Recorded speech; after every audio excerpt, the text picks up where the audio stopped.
Welcome to On Air with Amber Wynn, where nonprofit leaders learn to fuse passion and commitment with proven business strategies to create long-term funding, impact, and sustainability.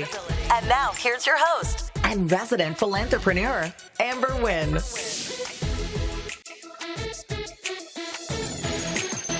Good morning, fam. It's your girl in the house. I'm so excited to be here. In particular, I'm excited about this next series that we're about to jump into, and it's nonprofit governance, y'all. This is a really important topic. Here's what usually happens. There's a need in your community, and you decide to start a nonprofit to address it. The person who prepares your paperwork says, you need 3 people to sit on your board. And you said, who? And they say, it doesn't matter, just 3 people. Let me tell you, that's the first error. It does matter. It matters so much because the IRS has created the structure, and the structure for the nonprofit is that there is a governing entity. It is called the board of directors, and it means something. So for the next couple of weeks, I'm going to dive in deeply about what nonprofit governance is. Today's episode, we're going to just start off with what is the role of the board of directors? Because there are specific reasons why the board exists. And if you're functioning as a single proprietor, meaning you're the founder, the executive director, and you're doing everything, it could be just that you don't understand what the role of the board is. So you know how we do it. We're going to start off with a word from one of our sponsors, and then when we come back, we're going to dive into the topic. See you on the other side. Introducing DonorBox Events, a new seamless ticketing solution to fire up your nonprofit fundraising efforts. Golf day or glittering gala, now you can create effective event pages with unlimited ticket levels, determine fair market, and tax-deductible ticket values for every new fundraising function in a matter of minutes. Maximize and simplify your ticket management with DonorBox Events, helping you help others. Welcome back. You're on air with Amber Wynn, resident philanthropreneur, your cheerleader, and all of that good stuff. Today we are talking about nonprofit governance. We're starting the series. A lot of times my amazing nonprofit leaders start their nonprofits not really understanding how the IRS has structured the nonprofit. And so you kind of do this stuff where you make it up. Well, in this series, we are going to talk about the role of the nonprofit board of directors. And I am specific when I say the role of the nonprofit board of directors, because in the corporate world, there is a board of directors. And what typically happens is that people conflate the two, right? But the role of the corporate board of directors is completely different than the role of the nonprofit board of directors. And so today we're going to talk about what the role is. There are 3 primary functions of the nonprofit board. The first one is governance. That means that they are responsible for the ethical running of the organization, right? When it comes down to it, if you see a nonprofit in the news, it's not the executive director that's speaking. It's typically the president of the board, because the board of directors is responsible for running the organization. Now, the reality is typically a founder is going to be the executive director because they are getting paid. And so typically, realistically, it is the executive director that is running the organization. But here's what I need you to understand. Even though that is your truth and those are the facts, when a funder, when the IRS, when any of the authorizing agencies look at your organization, they're looking at it from the perspective of how the IRS has structured the nonprofit. So you may be running the organization, but the IRS and these authorizing agencies are going to speak to the board because the board is responsible for running the nonprofit. Second thing, the board is also responsible for partnering with the executive director, right? So the board of directors is responsible for the vision and, the growth of the organization. The executive director is responsible for bringing that vision into life. So for operationalizing that vision and making sure that the day-to-day things are happening. The executive director reports to the board. So the board wants to make sure that the executive director is operationalizing, what's going on in the nonprofit the way that they have determined. Are you listening to me? So executive directors, founders, if you are running your organization, that is not the way that the IRS designed it. People say to me all the time, there's so much training out there for the board and, not the executive director, because the way the IRS has designed the nonprofit is that the board is supposed to be driving it. An executive director is a hired staff member, the highest paid staff member, but they are hired by the board to operationalize their vision. So if you understand that, you understand why there's so much energy put into board development, board training, because it is the board's responsibility to ensure the sustainability of the organization. It brings me to the third role of the board. It is their responsibility, their fiduciary, which means legal responsibility to fundraise for the organization. If you are the leader of the organization, which is a business, you guys have heard me say this countless times, a nonprofit is a business. It's just a business with a philanthropic purpose. If your responsibility is to govern the organization, you need to make sure it's sustainable. So the IRS has said that one of the main responsibilities of the board is to fundraise. I have people say to me all the time, oh, my board is not a fundraising board. Then guess what? It's not a board. Now,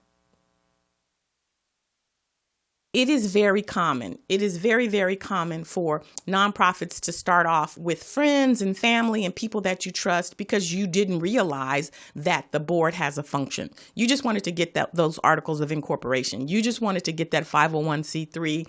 And so you picked 3 people who know you, love you, and trust you and is going to support you. That's okay. It's okay because typically the board goes through 3 phases, right? There's the founding board. And that's the board that's typically your friends, your family, your cousin, your roommate. Those are the people who support you and love you. That's fine. That's how you got started. The second phase is typically your next iteration of people who understand what it means to be on the board, right? And so the second phase, these people come in and they help to bring in structure and they start to separate. Because in that first phase, the board members are typically doing programs, right? They love you so much that they're out there doing the work.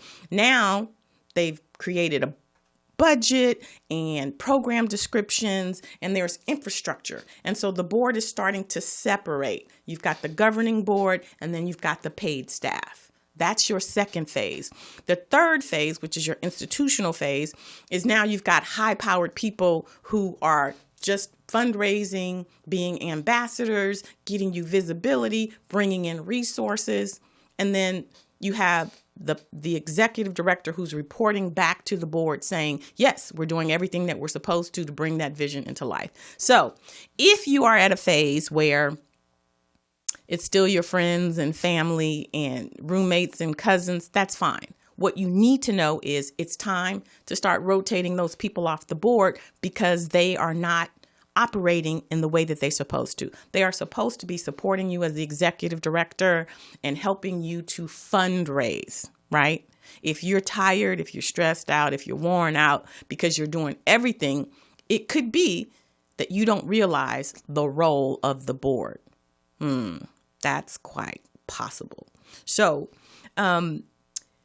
there should be a process by which you bring in qualified board members. And we're going to dive into that when we start talking about how to recruit board members. But for this session, I just wanted to share with you, if you are struggling as a founder and executive director, I want you to stop and look and see, is my board active and engaged? And if the answer is no, it could be that they are not operating in their role the way the IRS has stated that they should. And in this series, I'm going to walk you through how to get your board to a place where they are fulfilling their role and fulfilling it in the way that the IRS and funders expect them to do. All right. So For you, though, I want you to know I'm not just talking to you. I've got some resources for you also. I have what's called the board recruitment package. And in that package, it explains to you what the role of the board is and what you can do to recruit seasoned board members. So in the bio, I'm going to place the link. I'm also going to place the link for a free ebook, how to recruit high-powered board members. And in that ebook, it really just breaks down what the role of the board is supposed to be and what the things they are supposed to be doing. So we're going to pause, but when we come back, guess what time it is?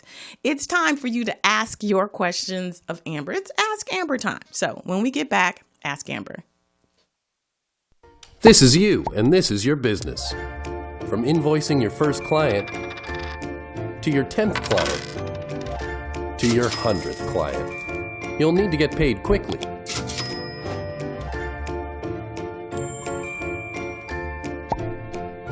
Pretty soon, you'll be ready to hire some help, and you'll need to pay them.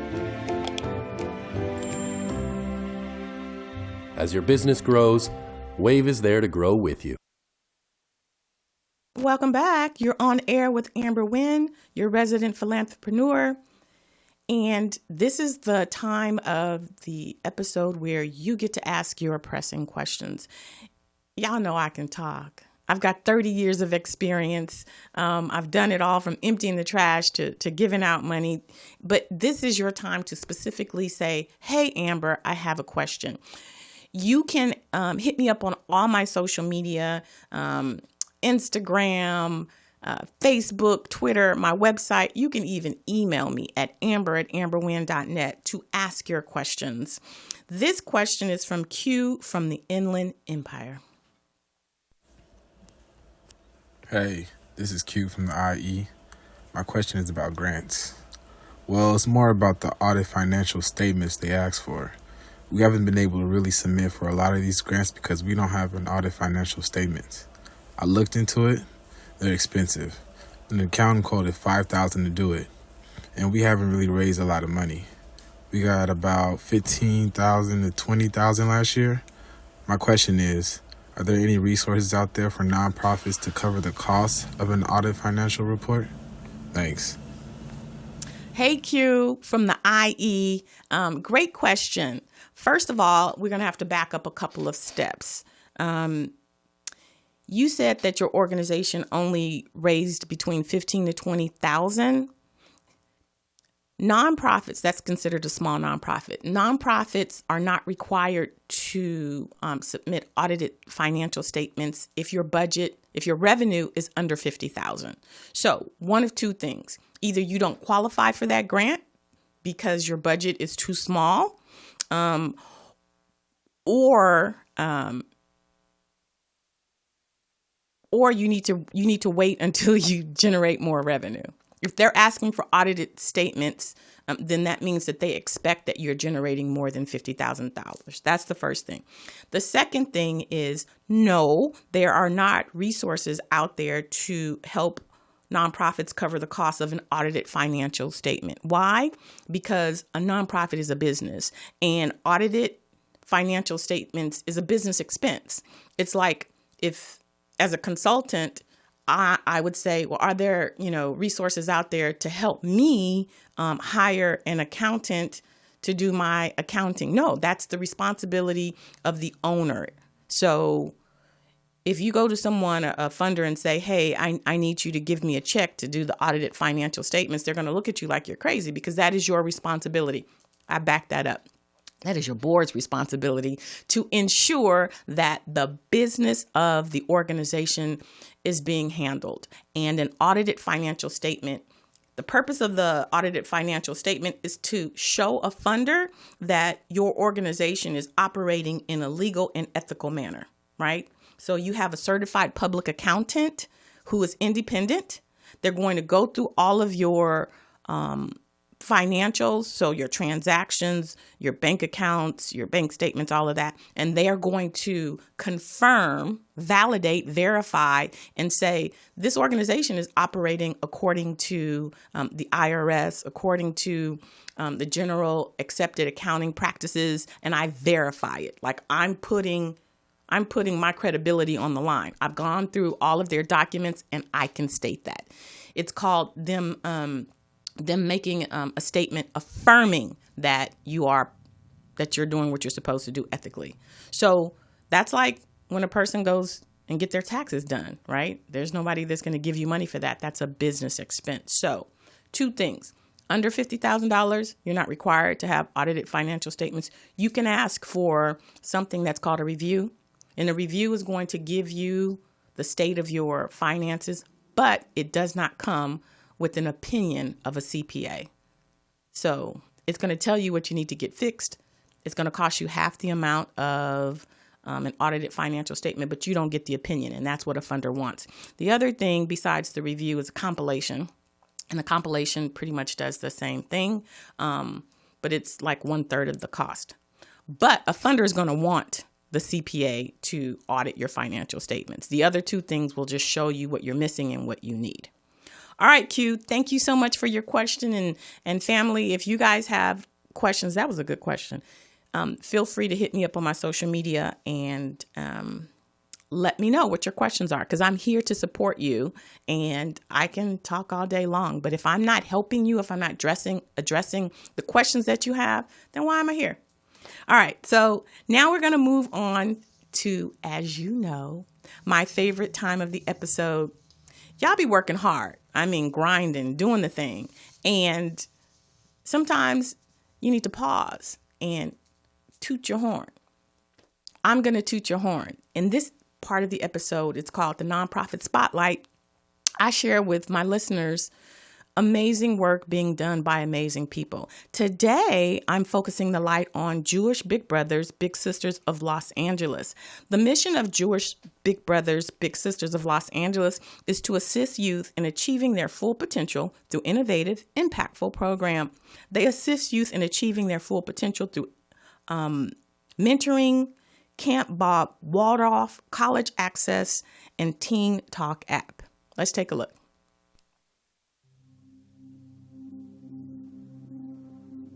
My name is Jeremy, and I have been matched for 3 years. My name is Kaimani, and being in a match has changed my life and like the way I think in a lot of ways. One of which is how I think of opinions. And used to discriminate on opinions, but now I'm open-minded on opinions. One thing that has changed me in my match is kind of looking at things in a new perspective, seeing people in a new way and being more open. My name's Helen. I've been matched for 5 months now. My name is Danny, and my favorite part of having a big is to share that special and awesome connection with them. It's honestly amazing that I got to be in a match with Helen because she is really cool. Her being in my life makes my life 10 times better. I kind of don't remember what it was like not to be matched with her, because now everything I plan and think about, it's what activities can we do together. The reason I like spending time with my big is because sometimes I can do stuff that I've never done, or I can just get away from what I'm used to. I like spending time with my big Helen because she's really awesome and I love getting to know her a lot, and her personality is just really, really cool. Having the match and having a little, it allows you to make a connection with someone that teaches you as much as you try to teach them. The time together, it's made me realize that I can make a difference.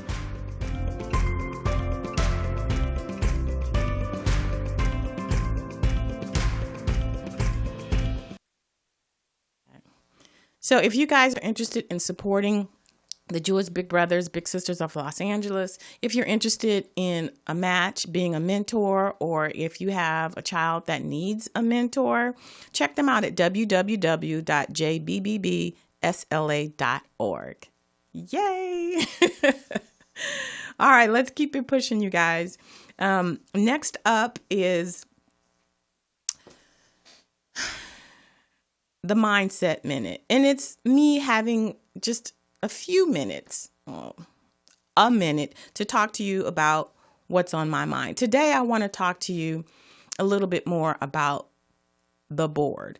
And here's my topic. for this minute. You can't have it both ways. So I have a lot of the time, my executive directors, especially those who are founders, complain that they're doing everything, right? And that their board is not engaged, they're not doing what they're supposed to. And I asked them, well, who's on your board? It's Mookie, Pookie, and Sheik and them. And I said, well, Mookie, Pookie, and Sheik and them don't really understand what it is to be a board member. If you're not doing professional development, if they don't have the skill set, if they don't have the resources, they're doing the very best that they can. Now, here's the second part. Some of my founders understand that the board has the authority to hire and fire. And so what they choose to do is to keep their board safe, right? They keep their board stacked with people who are never going to fire them. And it's because half of them, meaning the founder, executive director, realizes that either they're not qualified, because if you're qualified and doing your job, there should be no fear of you being fired, right? Or they realize that, or they think that this is their business and they're going to make sure that no one takes their business. The reality is, if you are a 501c3 tax exempt organization, you can never own it, ever. Now, you can do that. You can stack your board and make it so where you can never get fired, but you can't have it both ways. If you have a board that's never going to fire you, it's likely going to be a board who's not going to fundraise. It's likely going to be a board who doesn't have resources, right? Because if you have a seasoned board, they're going to be out there in the community talking about you, raising funds for you, but they're also going to have ideas. They're also going to realize that their job is to make sure that the organization is ran effectively. That may not be what you're doing. They're going to say to you, we are the board and we tell you what to do.